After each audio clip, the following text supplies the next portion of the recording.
I'm Roman Yossi of the Nashville Predators. I'm Dante Fabro of the Nashville Predators. This is Philip Forsberg of the Nashville Predators. I'm Colton Sissons of the Nashville Predators. I'm Eustace Aros of the Nashville Predators. You're listening to the Renegades of Puck with Crazy Charlie. Welcome to the bunker. Welcome to the Renegades of Puck podcast. I'm your hosting, Captain Crazy Charlie Saunier. And before we get started with the No Half Step in Hockey coverage, first, let me direct you to our home website, renegadesofpuck.com. Once you go to renegadesofpuck.com, you'll learn everything you need to know about the show. Once you get educated about the show, well, that's when you can click on that merchandise tab. Take you straight to our classic logo t-shirt and all of the different gimmicks you come to know and love and expect from the Renegades of Puck. They're all still there. Socks, throw pillows, wall art, bed sets. Makes no difference to the Renegades of Puck. After all, we've sold out so that you can buy in. Social media is of critical importance to an operation like this, so please, here's how you can jump in the trenches and support the Renegades of Puck. You can find us on Threads, Facebook, Instagram, and X, so whatever it is that you prefer as far as your social media engagement, please engage with us here at the Renegades of Puck. It doesn't cost you a thing, it doesn't take you about a second, but it goes a long way to helping out the Renegades of Puck as we continue trying to build our audience here for what it is that we do as far as covering local hockey. So appreciate you. Remember, you can catch the show on YouTube, so please subscribe to our YouTube channel. Turn on those notification buttons, and again, pass the links around. Help us out. Let's build this thing up together. One Renegade at a time. That's how we do things right here. If we're doing something good, you'd like to leave us a tip, we have a virtual tip jar, and it is right here on the desk. It's got a QR code on it, so you can scan it at your convenience. It's there the entirety of the episode, so please, if you can spare $1, send it along. It will help a long way. The Renegades of Puck Hockey Club has certain needs. I have certain needs. The bunker has equipment needs, and your funding is how we make all of those needs get met. So please, if you can spare it and you can pass it along, please do so. We would very much appreciate that. Stick taps, love, and respect to those donations we've received recently. Now listen, I know it's time for the No Half Step in Hockey coverage, so let me deliver the goods. That's right, shifting in the seat typically means I'm going to point to operation number 922. That's right, it is time for show number 922. And at this moment in hockey history, the Nashville Predators currently find themselves in 7th place in the Central Division after 11 games skated this season. They have a record of 4-6-1. They have 9 points on the season. That has them 11 points behind the Winnipeg Jets in first place. The Preds are 3-5-0 at home this season, which is where their next game will take place. That will be against the LA Kings. The Preds have scored 29 goals on the season. They've given up 38 goals on the season's goal differential of -9. Now, let's update you on the most recent Central Division standings. Then we will talk about the Predators. Then we'll talk about the Predators and the LA Kings matchup. The Winnipeg Jets are in first place in the Central Division. After 11 games, they have a record of 10-1, 20 points, has them 4 points clear of second place Minnesota. Then you'll find the Dallas Stars with 14 points in third place. The Utah Hockey Club has 13 points. They're in fourth place. St. Louis just behind them at 12. The Colorado Avalanche with 10 points. Then the Nashville Predators sit at 9 points. And the Chicago Blackhawks in last place with 9 points. Now, for the Predators, once they wrap up this game against the LA Kings, that will be an end to this homestand. And then Wednesday, Thursday, back-to-backs, Washington and Florida on the road. Then back home on Saturday night to face off against the Utah Hockey Club, November the 11th at the Colorado Avalanche, and the 14th of November at the Edmonton Oilers. That's the beginnings of the lengthy CMA road trip that you know is on the calendar for every November for this Nashville Predators club. So need to wrap up this homestand strong against the LA Kings. It's the first of 3 games this season against the LA Kings from the Pacific Division. They'll meet again on the 21st of December when the LA Kings will come to Nashville for the second time. Preds won't go out to LA until March the 15th. I bet it'll be lovely heading out there at that time of year. Be much better than the weather will be here, that's for sure. So that'll be the 3 meetings between the Preds and the Kings during the regular season this year. It's always a potential that they could meet up in the regular season for a best of 7. So we'll see how this goes. The LA Kings, 6-3-3 on the season. They have 15 points. They are second in the Pacific Division. 3-3-2 is their road record, which is very reasonable. 39 goals for, 40 goals against the goal differential of -1. Taking a look at their most recent stretch of 5 games. Their last 5, as I like to say. On the 24th of October, it was a 3-2 win versus San Jose. On the 26th of October, a 3-2 win versus Utah. On the 29th of October, it was a 4-2 loss at San Jose. On the 30th, it was a 6-3 win versus the Vegas Golden Knights, and most recently on November the 2nd, a 4-3 shootout loss versus the Chicago Blackhawks. Now, you see San Jose on the board twice there and Chicago in the last 5, so not the best competition for the LA Kings to be going up against. The Nashville Predators have also had some difficulties with the level of competition they've been facing, but the LA Kings and the Nashville Predators, they do match up in some pretty unique ways right here. In the goals for category, it's not one of them. 2.64 for the Predators. That offense is deficient. It's underperforming, and everybody knows it at this point. 27th rated overall in the NHL. Goals for the LA Kings, 3.25. That's a good, respectable number, but that's still only 13th in the league, right there near the middle of the pack. But it's a solid number, 3.25 goals per game. Could you imagine? In the goals against category, this is where the two teams get very similar. 3.45 goals against for the Predators is 23rd in the league. For the Kings, 3.25 is 20th. So almost completely even right there. 0.2 difference. In the shots for category, both of these teams are top 10. The Nashville Predators, 34.1 shots on goal per game, is second overall, while the Kings are 10th overall at 30.7 shots per game. The shots against, another interesting one right here, because the Predators have faced a couple of teams in a row now that are really good at keeping shot volume down. The LA Kings at 26.4 shots against per game. It's fifth best in the NHL, are certainly in that category, and the Preds are now down to 28.5 shots against per game. That's 14th in the NHL, so they are dropping in that metric pretty consistently the last couple of games. That's trending in a bad direction. Special teams, let's talk about that. The Predators do have the better power play by percentage, 23.7% conversion rates, 11th best in the NHL. 9 out of 38 is what the raw data works out to be. The LA Kings are 16.7% conversion rate, 23rd overall in the league, and 7 out of 42, 7 goals on 42 opportunities for the LA Kings. When it comes to the penalty kill, the Predators have fallen out of the number 1 spot, but it is actually a statistical tie with the New York Rangers at 91.2% kill rate, but the Preds are listed as second. They've given up 3 power play goals on the season. That's a pretty strong effort by the PK unit. The LA Kings bring the 21st rated penalty kill unit into Bridgestone Arena. They've given up 11 power play goals against on the season, kill rate of 77.1%. Let's go over the individual scoring leaders for each of these clubs, potential goaltending matchup. Let's start with the LA Kings side of the ledger, and Anze Kopitar, someone who's performed excellently against this Nashville Predators team throughout his career, and honestly has had one of the most under the radar, really good careers of practically anybody in the NHL of this generation. His name rarely comes up in the conversation, but it should always be in the conversation. Anze Kopitar at 4 goals, 9 assists on the season, leads the Kings in scoring at 13 points. Lafreniere at 8 and 3 for 11. Clark has 1 goal but 10 assists for 11 points. Kevin Fiala, you know him, you remember him, 5 goals, 5 assists for 10 points. Kempe's at 4 and 6 for 10. Over on the Nashville Predators side of the ledger, Philip Forsberg is behind a point per game pace, but still pacing the Predators, number 1 overall in the team in scoring with 6 goals and 4 assists for 10 points. O'Reilly's at 3 goals and 6 assists for 9 points.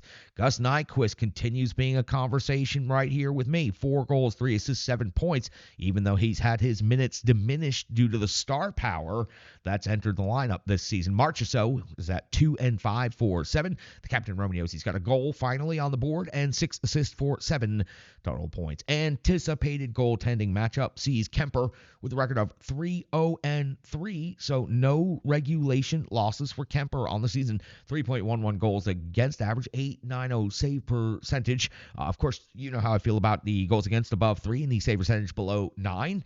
Those numbers are not quite so good, but the record at 3-0-3 is pretty good. UC Stars 3-5-1. The record itself, not great. 292 goals against average is certainly improving. Save percentage of 900, even with 1 shutout on the season. That's got you all set for the Nashville Predators hosting the LA Kings at Bridgestone Arena. We got to go back and talk about what happened over the weekend. The Preds host the Colorado Avalanche at Bridgestone Arena as well. It's called the Rebirth Sports Full Game Recap, and it is coming up next, right after this. Hockey players are as unique as the game itself, and your uniform should be tailored to fit you. Rebirth Sports is your sports apparel tailor. From shells, bags, warm-ups, hats, hoodies, branding, and more, let Rebirth Sports be your custom hockey tailor. And don't forget to tell them they do more than just hockey. Rebirth Sports on Facebook, Twitter, and Instagram. Rebirth Sport, a match made in hockey. It's now time for the Rebirth Sports full game recap. We'll go all the way back to November the 2nd of the year 2024 when the Nashville Preds are welcoming the Colorado Avalanche. Head coach Andrew Brunette deploys his lines and defensemen in the following combinations.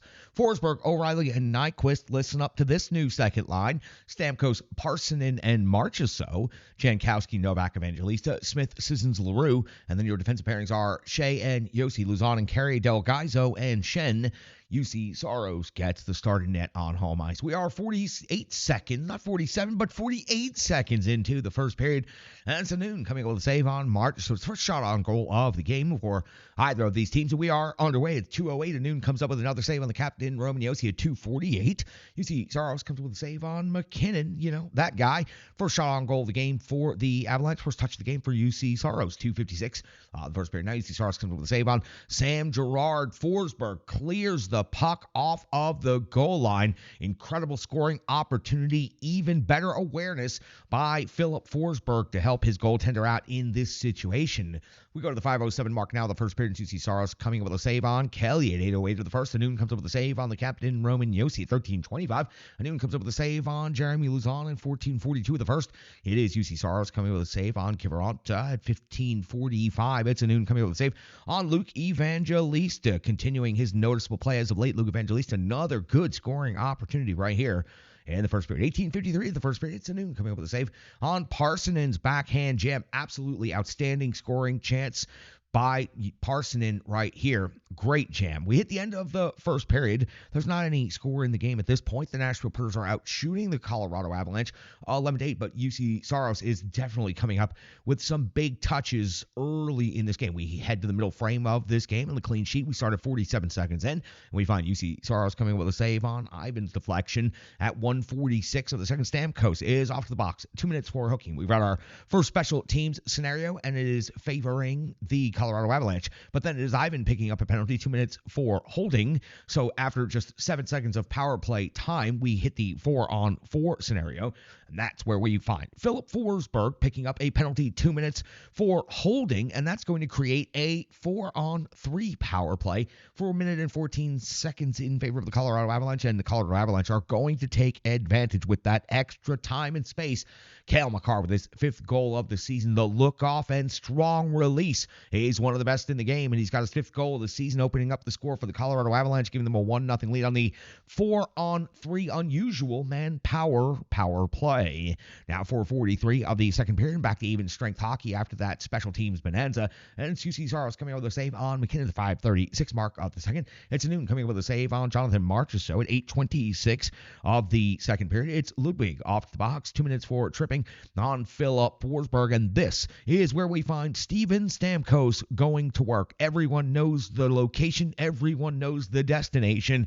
And the journey is exactly the same as it always been. One-timer from the top of the circle. Such a powerful one-timer that it goes through the glove, not through the webbing, but it hits the glove and has enough power to continue on into the net. Steven Stamkos, his 2nd goal of the season. I told you, getting the chance to emotionally reset going back to Tampa Bay was going to be the spark that bolt needed to get it going again. Stamkos now his 2nd goal of the season. And that was classic Steven Stamkos right there. We've got a tie game. We're at the 9:19 mark of the second period. It's Luzon off the box, 2 minutes for hooking. Saros is coming with a big save on Middlestat. 12:18 now of the second, past the halfway point of this game. It's Shen off the box, 2 minutes for interference. The Preds continuing to take too many penalties here in this period. Saros comes up with a save on McKinnon as well as several others. The Predators under heavy pressure, but the PK bends, does not break in this scenario. Back to 5-on-5 hockey, and in 14:41 of the second, we find Sanoon coming up with a save on Philip Forsberg. 18:40 of the second, it's Colton Sissons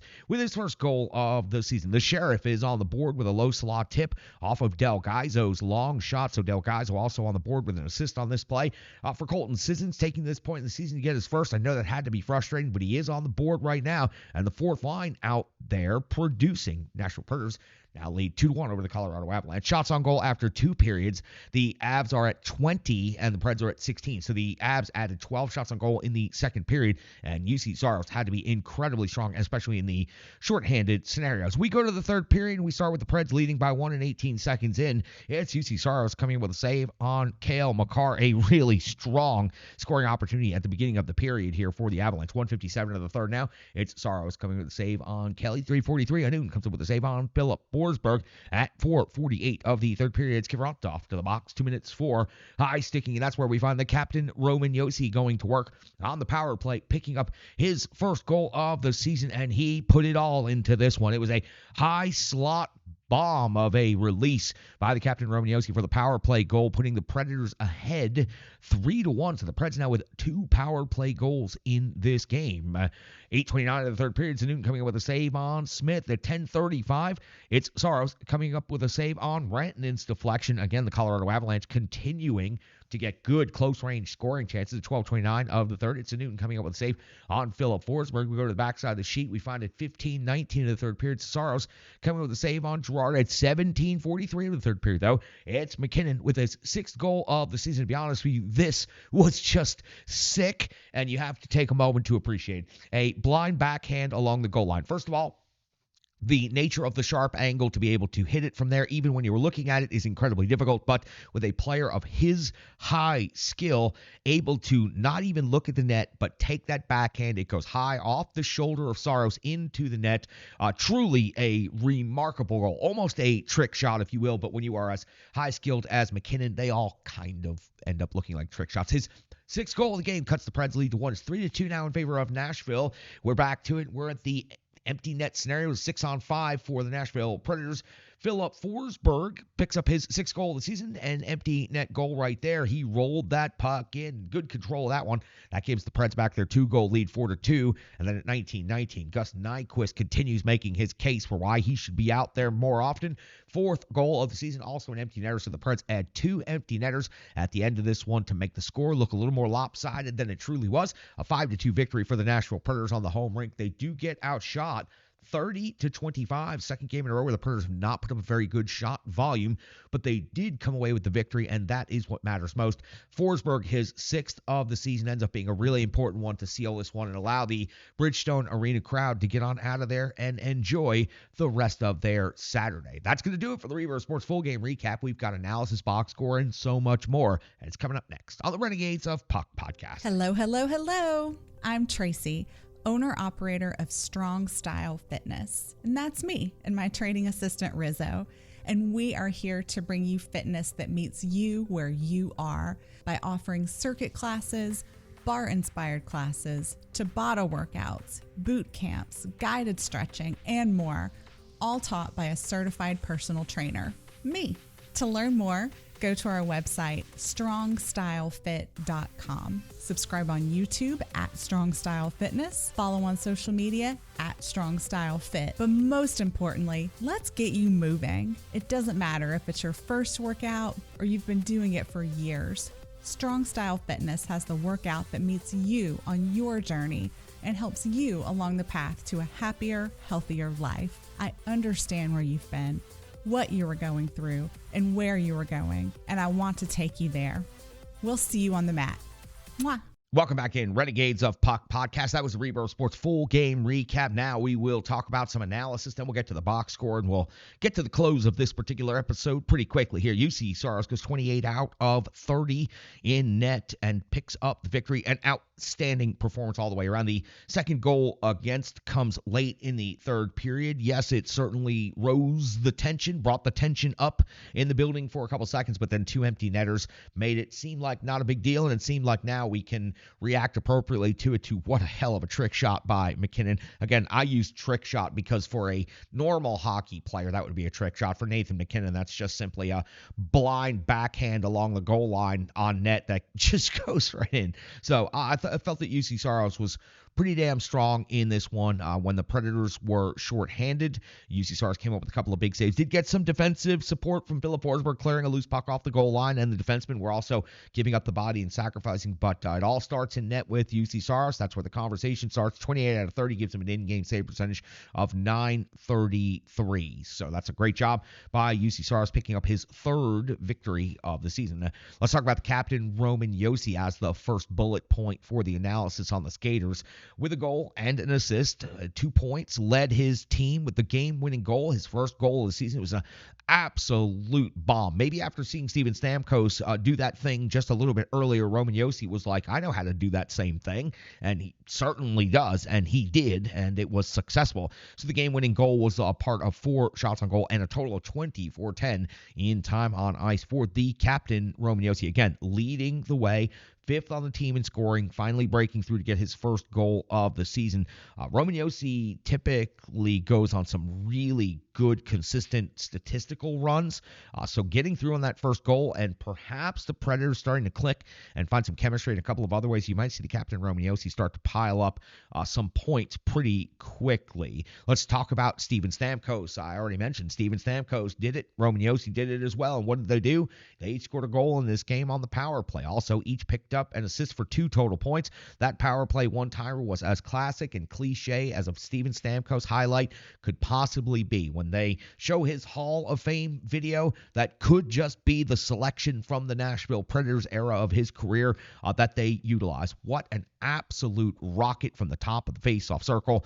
As Chris Mason said on the broadcast, every single player on the ice, every single person in the arena, every single person watching on TV knew where the pass was going, who was taking the shot, and exactly how it would unfold, and there wasn't a damn thing they could do about it. The goaltender got his glove on it, but his glove wasn't strong enough to keep the force of that puck out of the net. Really, truly impressive stuff from Steven Stamkos. And again, it seems like the emotional shock, and that's what you have to call it, the first several games here in Nashville, just in shock. Out there skating, playing, hitting posts, but mentally have to be emotionally in shock after playing your entire career with one team and then suddenly finding yourself in a totally different environment, scenario, teammates, all of those things. Steven Stamkos goes back to Tampa Bay. They honor him. He gets a chance to take a deep breath, gets a new bolt of energy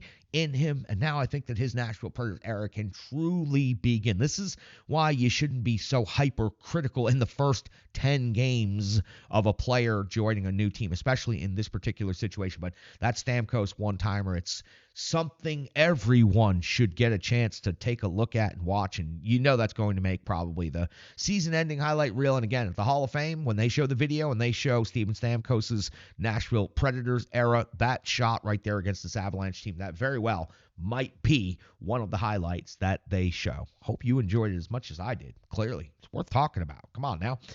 Colton Sissons with a goal, first of the season. Great deflection. Cutting across the mouth of the crease and going to the hard areas, bringing the jam and going full no half-stepping right there. That's what Colton Sissons does. You know what? Colton Sissons being put back on the 4th line at center. Some people might look at that like it's a demotion or that he's being taken out of other chances. Colton Sissons should be the full-time 4th line center on this team and should have been in that position and stayed in that position, and it should have become the Colton Sissons spot for his entire career. I don't understand anyone out there who thinks that an NHL player who plays on the 4th line, who plays an important role, who takes important defensive zone draws, is a reliable penalty killer, can chip in on the offense, and gets to wear an NHL jersey every night. I don't understand anyone out there who thinks that being on the 4th line is a negative or somehow disrespectful or demeaning. What a fucking honor to be out there as an NHL player. 4th line all day, every day for me. Go out there, grind, work hard, hit, score, defend. It is hockey at its finest form, and Colton Sissons is the best option for that 4th line center, and Michael McCarron finding himself out of the lineup. I don't think that change is going to be coming back. So that's going to do it for the Colton Sissons talk right there. I feel strongly about the Sheriff. That was for you, Dan Bradley. I hope you're watching. I hope you're well. You are the best. Philip Forsberg picks up an empty netter. I made notation of because he also had 5 shots on goal at 18 minutes of time on ice, and he is the leading scorer for the Predators, so an empty net goal is worth the notation. But it was important. It cracked the tension of the game and the building, and it allowed the Predators to take a deep breath. Nyquist adds another empty netter after that. That's going to do it for the analysis portion of things. Let's go to Stripe Digital Solutions, hear from them for 60 seconds. Then we will come back. We will hit the box score, the good, cold, hard numbers, and then we will close this thing out. And who knows, maybe I'll drop some more F-bombs. Who knows? I'm having fun. I'm taking it easy. I'm dialing it back, and I'm also dialing it up. What the hell's going on around here? Coming back next. The digital environment can be quite intimidating, time-consuming, and cumbersome, especially with all those other areas that need attention at your business, and that's why Stripe Digital Solutions is here to help. I know because that's exactly what Stripe Digital Solutions did for me and the Renegades of Puck. From designing my home website and helping me create my merchandise to special event posters, brand building, and social media management. But it's not just that, it's so much more. Stripe Digital Solutions has helped me every step of the way. From startup to full-time operation, Stripe Digital Solutions has been there to assist and advise every single step of the journey. In today's fast-paced world, the path to success is having a strong digital partner, and nobody is better in the trenches than Brandy and Stripe Digital Solutions. Get the solution before it's even a problem with Stripe Digital Solutions. Welcome back in. Time for the good, cold, hard numbers known as the box score. It was, in fact, your goal scorers are Roman Josi, Steven Stamkos, Colton Sissons, Gus Nyquist, and Philip Forsberg. That equals up to 5. Nobody with more than 1 assist. So your assist leaders in this game are LaRue picking up an assist. Really good job right there. I'm going to mention that. Marchessault also picks up another point. Nyquist picks up an assist. O'Reilly picks up 1. Stamkos picks up 1. Del Gaizo picks up an assist. And the Captain Roman Josi also picks up an assist. Shots on goal leaders for this game. Philip Forsberg with 5. Roman Josi with 4. Jonathan Marchessault with 3. When it comes to blocked shots, it is Brady Shea with 4 leading the way, and then Carrier and Del Gaizo with 3 each. So really good job there by Alex Carrier and Mark Del Gaizo. Not getting a lot of headlines, but doing a lot of good little things for this Predators team, and that should be pointed out, especially in victory. In the hits category, the physical component of things, a pair of 4s on the board. That's Luzon and Shen. Very, very much expected out of them.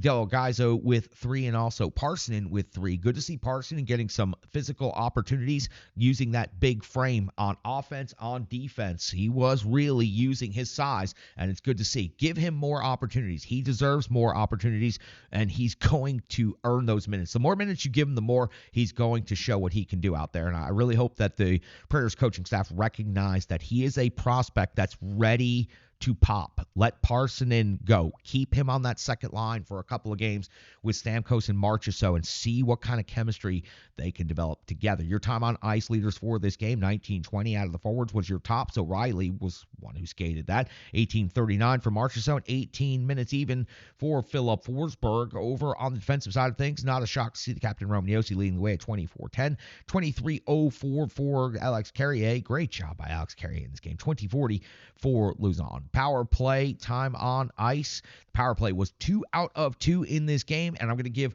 all 5 members of the power play unit credit because they were 2 out of 2, and they did it in the most efficient manner. They only took 32 total seconds of power play. So Philip Forsberg, Jonathan Marchessault, Ryan O'Reilly, Steven Stamkos, and the Captain Roman Josi. And again, Stamkos and Josi with the goals 2-4-2 on the power play in only 32 seconds. That is true great efficiency. The penalty kill actually gave one up in this game, but they were in a tough circumstance. A 4-on-3 power play for the Colorado Avalanche, and a hell of a lot of star power, firepower, and talent out there on the rink. So 3 out of 4 for the PK unit, but I thought they did a really strong job. Your PK time on ice leaders at 3:06, the Captain Roman Josi. At 2:47, Brady Shea. At 2:11, Alex Carrier. On the forward side of things, 2:22 for Colton Sissons, 2:15 for Mark Jankowski, and 2:10 for Cole Smith. Again, 3 out of 4, and the only one they gave up was in a 4-on-3. Very odd opportunity, but the Preds win the special teams battle in this one. 2 power play goals versus 1 given up. Face-off winning percentage up over 50 again. Not by much, but 50.8% is over 50, so of the Predators trending back up in the face-off direction. 25 block shots. That's a pretty solid number. 23 hits, not bad on the physical side of things. Only 4 takeaways, 16 giveaways, still on the wrong side of that battle, but I've already raged about enough things on this episode. We're going to close this one out. That's it for the good cold hard numbers. No reason to beat this one up anymore. The Preds got the Kings coming up next, and I'm going to close this episode out. Going to close it out by giving a mention to the Renegades of Puck Hockey Club. Started in a brand new league at a brand new level back at Ford Ice Center in Antioch, and last night, our 4th game in our brand new league against the Berryfield Bombers. It was Renegades of Puck tying the game up on a power play goal with just over 3 minutes left, hanging on, making it to the shootout, falling 1-0 in the shootout, but picking up a point in the standings. Our goaltender David Labella with over 50 saves in the game. Very impressive stuff in net for the Renegades of Puck. And TJ Nielsen coming up with a big-time power play goal. He reminds me of Patrick Hornquist in so many ways. It's not only that he wears number 27, it's the way he goes about it. It's the way he goes to the net, and I appreciate him so very much for the effort. So, Renegades of Puck are 1-2-1 in our brand-new league. We're adjusting to the landscape. We're getting to know our brand-new opponents. We're certainly building some new rivalries, and most importantly, we're having a good time doing it. So, we hope you're continuing to follow along the adventures of the Renegades of Puck Hockey Club. I'm still coaching behind the bench. I've been out with a broken ankle for the last 4 months, but I hope to return to the ice here soon. So that's your update on the Renegades of Puck Hockey Club. We'll be talking about that a lot more. We've got 14 games left on our current schedule, so you'll hear plenty more updates about that. That's it for operation number 922. Appreciate your patience on this one. A lot going on over the weekend, and we had to get through all of that to get through to this, and we've now done that. So appreciate your viewership, appreciate your time. Most important thing of all, I appreciate each and every one of you. I hope that you're great out there. I'm your host and Captain Crazy Charlie Saunier. Stick, taps, love, and respect.